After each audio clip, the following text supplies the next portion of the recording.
Hi guys, James at RampantLionReviews again for you today with another beer review. For this one, we are going to stick to Sweden and we're going to return to a brewery that has featured on the channel a good number of times before. I've had some really nice beers from these guys over the last couple of years, and when it comes to this brewery, I would always think about their kind of New England hazy IPAs and also their big imperial stouts as well, but they have done other beer styles on occasion as well actually. Black IPAs is another one that they're pretty good at, and we have another style of beer to have a look at from them today, and this is a style that you don't find all that often at all, to be quite honest with you, so I'm curious to see how this one turns out. For this review then, we are going to head up towards Gothenburg once again. Göteborg, as you would say in Swedish, the Swedish craft beer capital up there on the west coast. Gothenburg catchphrase since it's a Gothenburg beer because channel tradition and all that jazz. And for this review, we are going to go to the Gamlestaden area of the city. So we're going to have a look at another beer from Spike Brewery. This one is called Old Iron Bastard.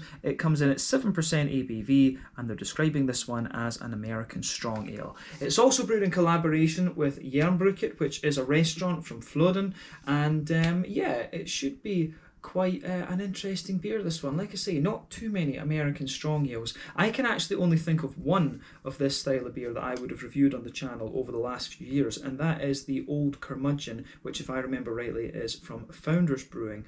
So yeah, that's the only American strong ale I can think of off the top of my head. So like I say, not all that common a beer style to have here on the channel, and not one that you see all that often of over here in Europe actually. I'm not sure what that's like over in the States, so if you are watching from over in the States, do let me know how common it is to find an American strong ale. I'd be quite curious about that. But yeah, curious to see how this one turns out. Always nice to try new styles of beer from breweries that you already know, and hopefully this one is as good as the other beers we've had from Spike Brewery before.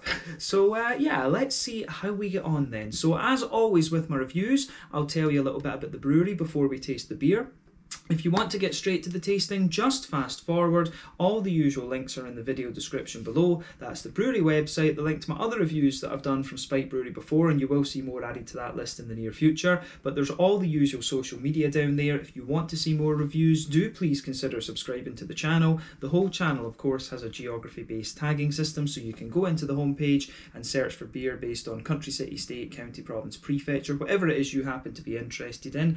Do check out the playlists of beers from different countries. There is one there for all the Swedish beers that I've reviewed for you. That's constantly being added to, and as always, please do get in touch and let me know some of the other beers and breweries that you guys would like to see me review. It's always great to hear from you guys that are watching the videos, and the support that you show the channel is hugely appreciated. So anyway, on to my brewery notes then, to tell you a little bit about Spike Brewery then. So Spike Brewery, as I've mentioned to you already, are based in Gothenburg, Göteborg, up on the Swedish west coast, and the company was founded back in 2014 by Mats Westberg, Marcus Axberg and Martin Johansson. So all three had worked previously in the IT industry, but it's now only Mats and Marcus that are still active in the company, and they also now have David de Sursi, who joined the company and is now the CEO. Very nice guy actually. I did meet him when I went to visit Spike Brewery, and incidentally, if you're interested in my out and about video that I did at their tap room, then you can find that in the out and about playlist on the channel, so do make sure you check that out. But the brewer that they have there is Bernardo Gava. He comes from Brazil, and he trained in brewing at VLB Berlin and joined the company a few years after their foundation in 2017. So at the moment, these guys are producing around 250,000 litres of beer per year, and about 25% of that volume is actually brewed for contract brewing other breweries' beers. I think a number of breweries have brewed at Spike over the years. I mean, Duck Pond Brewing have brewed there. I think Bearded Rabbit have done some things. All In Brewing, I think, have done some stuff at Spike Brewery as well. So quite a few breweries have used the extra capacity at Spike Brewery over the years. But the brewery itself can be found in the Gamlestaden area. They've got an on-site tap room which opens up on Saturdays, and quite often it serves food as well. The brewery building itself is a former slaughterhouse actually, so when you go in there, there's like bullet holes in the walls and all of these kind of things.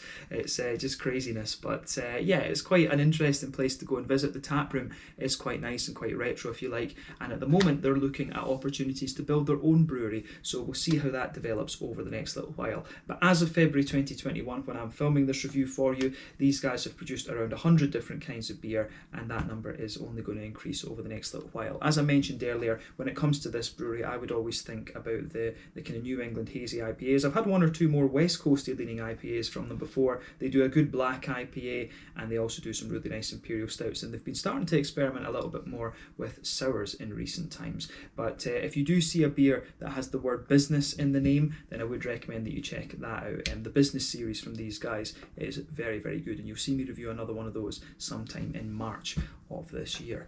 But yeah, that's all I can really tell you about Spike Brewery for the moment. If you want to learn more about these guys, you can check out the brewery website. You can follow them on Facebook and Instagram to keep up to date with all the latest goings on, and you can of course check out the Rate Beer, Untappd and Beer Advocate pages to learn more about all the different beers that these guys have done. So yeah, let's see how we get on with this one then. That's all, as I said, we can say for just now. So a quick look at the artwork. This one is a wee bit different from what you'd normally find from Spike Brewing, but again, it's quite nice. But there you can see a Spike Gastro joint. So yeah, I think this basically means it's a collaboration with the restaurant, essentially a Spike Gastro joint work, if you like.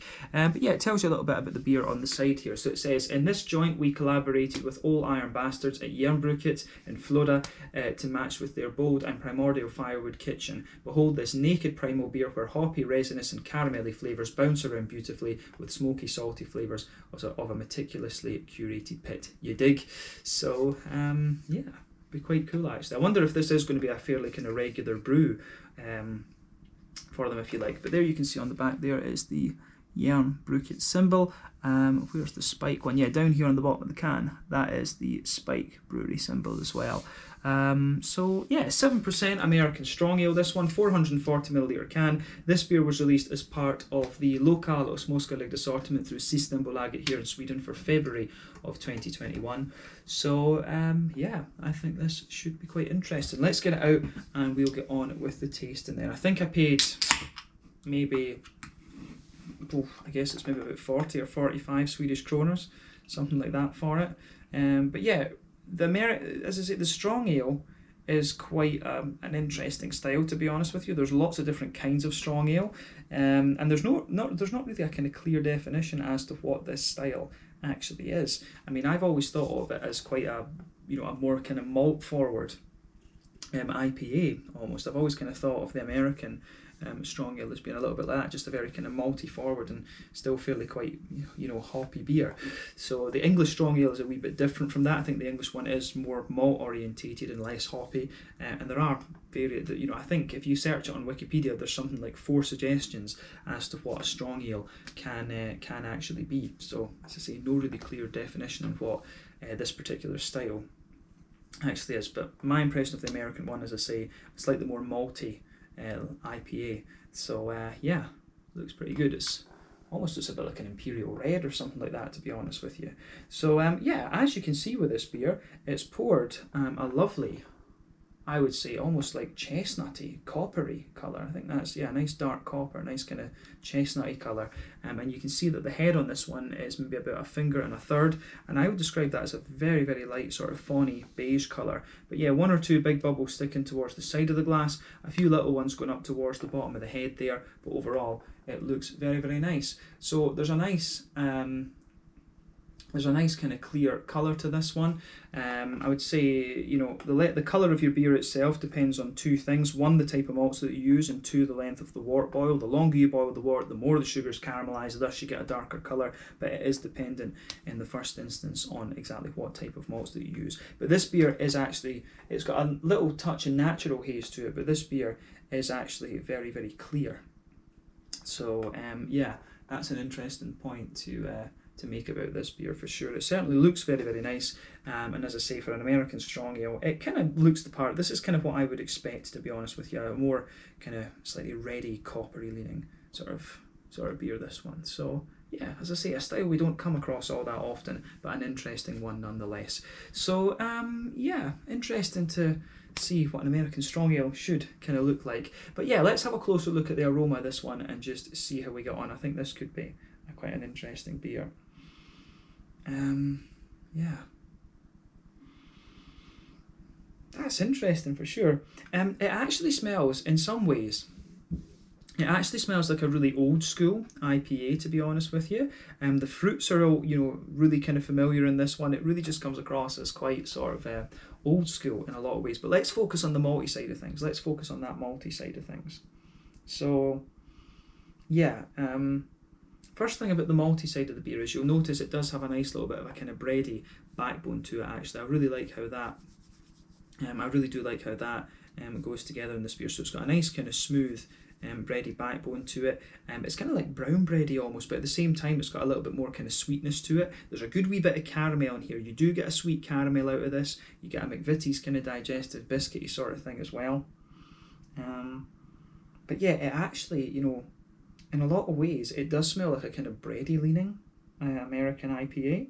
Although the bread's a little bit more forward than the brown sugars, I would say. So as I say, you get a nice kind of almost wholemeal, but still smooth brown bready note underneath. There's a wee bit of bread crust in there. You might get one or two little woody aromas out of it as well. But yeah, the malty side of this beer is quite interesting. Nice sweet caramel, nice little bit of biscuits, I said. And then you've got a few other kind of interesting things going on in there as well. So I really like how this, I really do like how all of this goes together in this beer. Actually, the malty side of it is quite nice, and I'm curious to see how that translates into the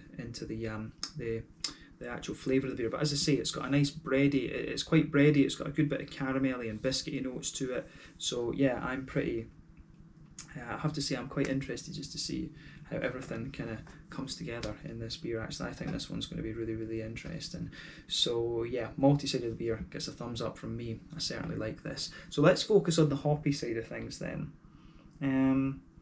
Hoppy side of the beer again is quite nice. What I would say about this beer is that overall, for an American kind of West Coasty type beer, if I dare I say that, it doesn't come across as being madly punchy in its aroma. It comes across as being a little bit more reserved almost. But on the hoppy side of things, there's a wee bit of earthiness out of this one. You've got a nice little bit of floral aromaticity. You've got a bit of lighter grassy sort of things coming out of the beer. And yeah, I do like how that goes together. I do like how all of that kind of pieces together. So yeah, the green component for me, it's pretty nice and pretty old school, but I do like that about it. It's got a nice kind of fresh floral note to it, a bit of lighter grassiness, as I said, and just everything fits together nicely in it. But the green component is not too kind of pungent, if that makes sense.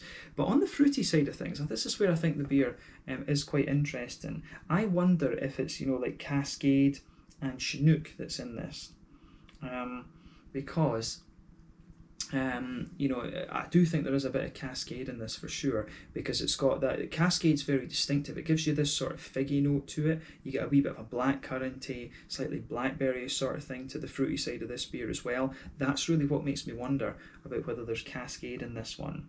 And there is just something a wee bit nostalgic about it. This whole beer has a vibe of being a little bit more sort of old school in a way.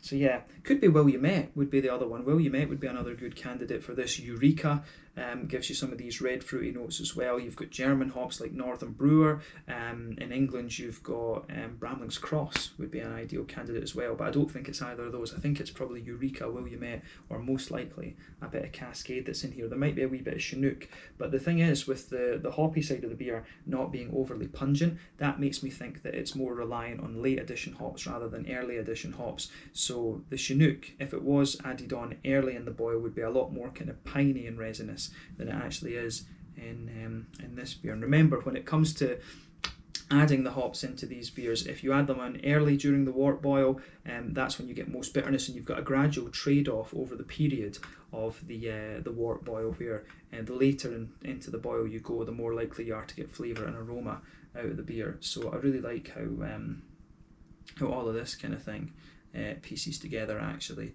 So yeah, the aroma side of this beer I think is pretty interesting. There's a lot of food for thought here, and I'm really just more curious than anything to see how it's going to turn out. But yeah, nice old school sort of Cascade type fruity character, a little bit of fig, a little bit of kind of maybe a wee touch of raisiny sharpness as well, but then some nice blackcurrant and blackberry notes coming out of the beer. So I really do like how all of this goes together. So yeah, thumbs up to Spike Brewery for this one. I'm just curious to see what this beer has in store for us. As I always say, take a bit of time to ponder over the aroma before you try the beer, but we're going to have a taste of this one now and see how we get on. So yeah, this one is the Old Iron Bastard, 7% American Strong Ale, or American Old Ale, should we say. American Strong. So yeah, I think I've been mixing up the Old Ale and the Strong Ale a little bit in this video, but I think, you know, they are quite interrelated from what I can remember. But yeah, American Strong Ale, this one. Let's get stuck in. Slàinte, skål, cheers.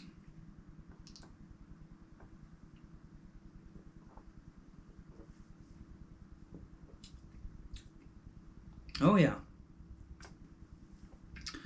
that's that is quite nice, I have to say. Yeah.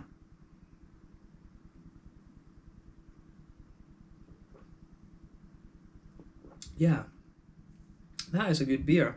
It is actually just kind of quite. There's a lot of character about this that is. It's like a slightly more bready IPA in a sense. It is a little bit more like that. So yeah, I'll say that's the interesting thing about this. The American Strong Ale. As I say, I think I've been mixing up. I think I've been talking about the Old Ale in this video a little bit. But yeah, Old Ale and Strong Ale in the States. I'm sure that one of the types of Old Ale is actually like an American Strong Ale. This is a style that I do need to get more acquainted with. You don't come across these all that often, as I say. But yeah, this one is really nice. It is just like a more kind of bready forward, if you like, and it's not quite as caramelly as a kind of regular West Coast IPA, if that makes sense. It's also got a little bit more of a kind of spicy, grainy profile to it as well, which is interesting. So maybe that's your definition of an American Strong Ale. A little bit bready, a little bit kind of spicy in its malt base as well, wee bit of caramel, then a sort of old school hop bill, if you like. So yeah, this is an interesting one for sure, but I do like it. So thumbs up to Spike Brewery once again, and I apologise for any confusion that I've caused in this video with regards to the Old Ale and the Strong Ale and stuff like that. As I say, styles you just don't come across all that often, but I'm sure that the Old Ale and the Strong Ale do have some sort of relation. I think there's two types of American ones you can get. One that's, you know, quite heavy in things like, you know, the Old Curmudgeon that I mentioned earlier, and then ones that are a bit more like this. So yeah.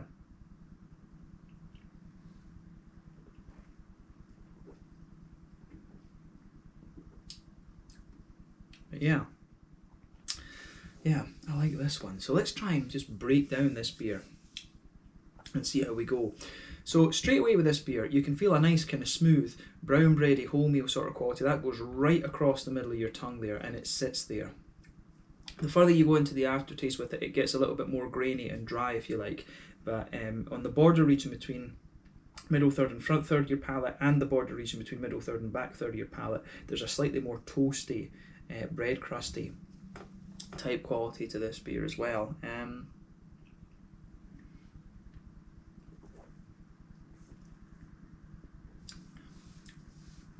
So yeah, there is quite a nice there's a nice kind of just blend of things going on with this beer. I think it goes together, you know, really nicely in that sense. I think in the beginning the beer starts off being quite sweet, so what you'll notice is that on top of that nice bready backbone that the beer has, you'll get a sort of circle in the middle of your tongue, and there's a nice kind of just slightly oily caramel to this one. It's quite concentrated in the very middle of your tongue, and it just sort of gradually loses its concentration as you go further and further away from the centre of your palate, and as you reach towards the edge of the palate, it gets a little bit more. It does develop a wee bit more of a kind of biscuity, McVitie's Digestive biscuity sort of thing, which I can really appreciate as well.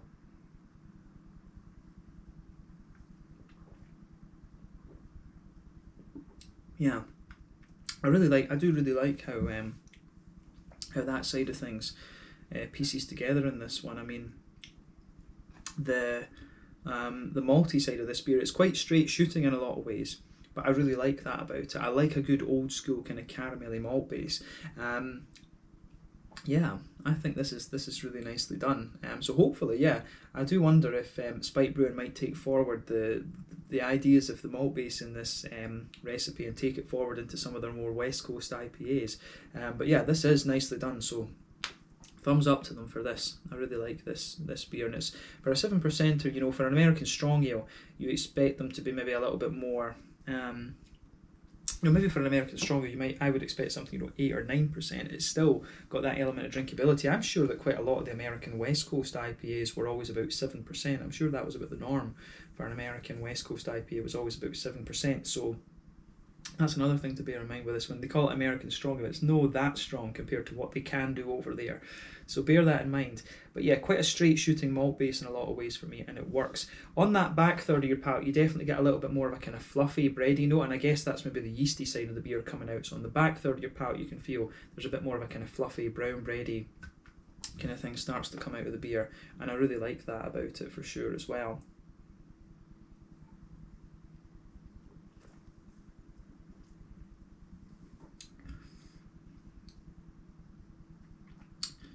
So yeah, it's that. I think other than that, yeah, and you will notice the further you go into the aftertaste, if you go to the front corners of your palate, then diagonally back, you'll get one or two little woody notes coming out of the beer. Then as you move further forward, underneath, if you go to the very centre of your tongue, then just move forward, you'll notice one or two little nutty components coming out of this beer as well. But yeah, those are the only other kind of undertones you can pick out of the malt base in this one. But the malt base, I think, is done superbly well in this. So well done to Spike Brewery here. One, for doing something different, and two, for pulling it off really nicely.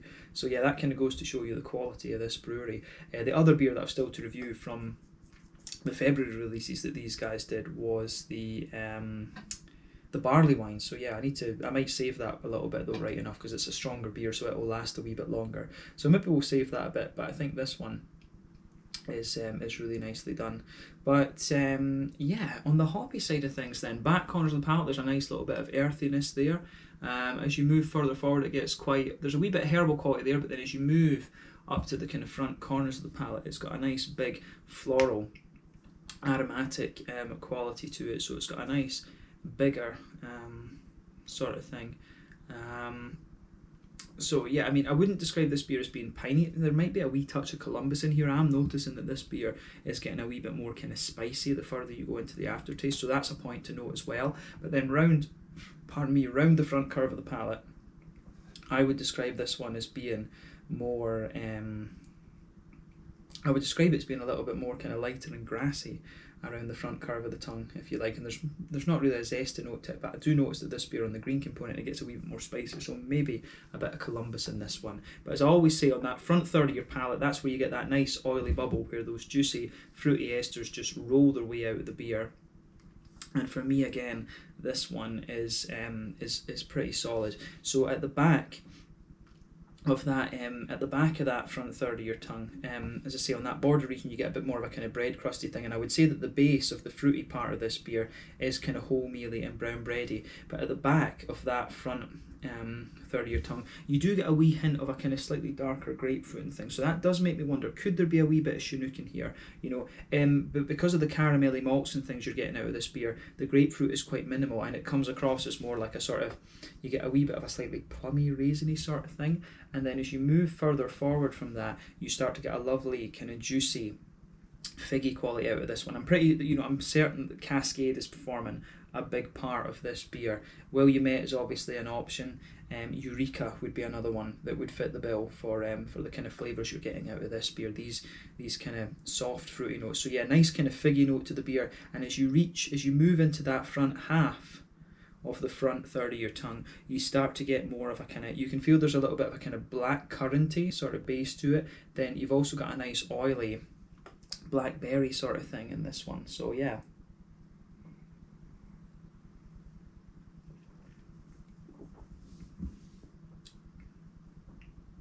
So yeah, I think the fruity side of this beer is again is really nicely done. So the fruits have got a nice oiliness to them, and that complements the sort of sweeter side of the malt base here too. But yeah, if we are describing this American strong ale style, it is just like a little bit more of a kind of bready leaning West Coast IPA for me. It's not that this one, doesn't quite have the same bitterness that I would normally expect of the ones originally. I think this one feels as if the bitterness is taken down a little bit, but that's the general trend in the beer world these days, is that the bitterness has dropped because of the New England IPAs. So yeah, it's not quite got the bitterness I remember some of the other ones, because I'm sure I've reviewed a couple of these American strong ales from a few other breweries and they're just not coming to mind. I might have had one from like Stone or something like that. I've had one from one of the quite well known, I've had one or two from some of the well-known breweries out in California, but yeah, this one does feel as if the bitterness has been taken down a little bit, but flavour profile wise it's pretty spot on. But yeah, let's kind of round off the review with the mouthfeel analysis then. So this beer is quite, I would say that this one's kind of towards the top end of mid-bodied. Yeah, top end of mid-bodied. The carbonation's nice and smooth. The mouthfeel overall, it has a bit of slickness to it, and it's got a really nice kind of cleanliness to it as well. And I do wonder if that is the whole Scandinavian thing. As I've said in a lot of these Swedish, Norwegian, Danish reviews that I've done, the Scandinavian beers always feel really just kind of clean and slightly slick because of their water profile. There's just something about the water here in Scandinavia that makes them feel quite clean.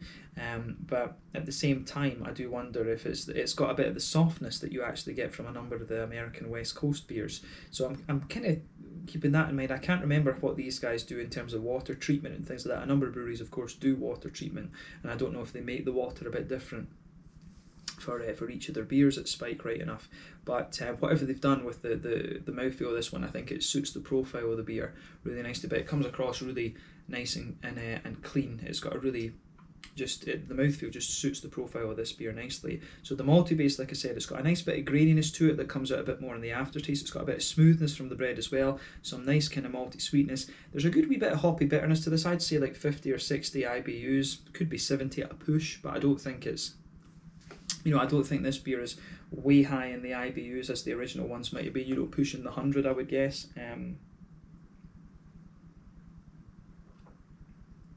It does actually just come across as, really nice on the bitter side of things, but the fruits they've got a little bit of oiliness to them, a little bit of juiciness as well. But I think this is just a really, really nicely executed beer, so it gets a big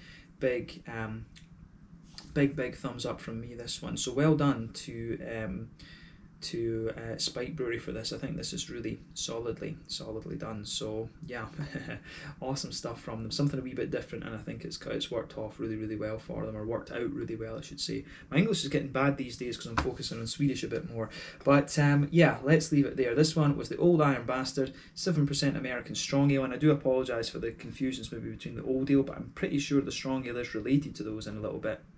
But yeah, so an American Strong Ale, 7% ABV, basically a kind of bready, slightly more grainy leaning IPA. It's not a million miles away from a rye IPA, this beer, actually, come to think of it. Something I should have said a bit earlier. But yeah, really nicely executed beer, and cool to see Spike doing something a little bit different. But this one is brewed in collaboration with Jernbruket, who are a restaurant in Florida. So you can go and check those guys out as well. But yeah, thank you again for watching my reviews. Until the next time, please like, subscribe, share, all the usual YouTube stuff. Let me know your own thoughts on the beer in the comment section below. Let me know what your favourite beers are from Spike Brewery. Very good brewery based in Gothenburg, and one that I would recommend that you check out, especially the Business Series IPAs if you get the chance. But check out my social media, check out Spike Brewery, and I'll catch you guys in the next review very, very soon. Slàinte, skål, cheers, and see you later.